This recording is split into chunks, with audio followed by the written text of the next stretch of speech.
Was the Winter War a communist war? Have you ever wondered if the Winter War was really a battle for communism? Let's break it down. The Winter War took place from November 1939 to March 1940. It was a conflict between the Soviet Union and Finland. Joseph Stalin led the Soviet Union during this time, and he had specific goals in mind.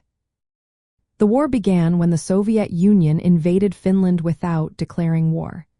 They sent around 450,000 troops and bombed Finnish cities, including Helsinki. The Soviets claimed these bombings were humanitarian aid, but the Finnish people sarcastically called them Molotov bread baskets. This invasion went against several non-aggression treaties that the Soviet Union had signed with Finland, such as the Treaty of Tartu and agreements from 1932 and 1934. Despite the overwhelming force, Finland put up a fierce resistance. The Finnish people united against the Soviet attack, viewing it as an act of aggression rather than a liberation effort.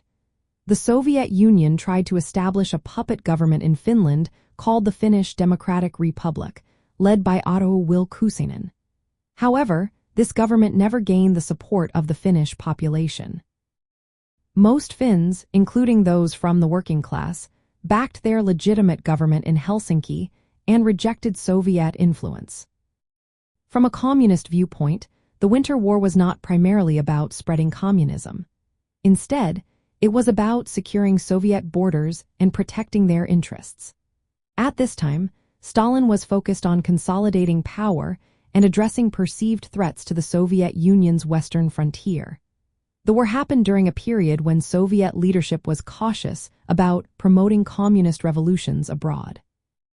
This was especially true after the Molotov-Ribbentrop Pact with Nazi Germany in 1939, which shifted Soviet foreign policy away from anti-fascism.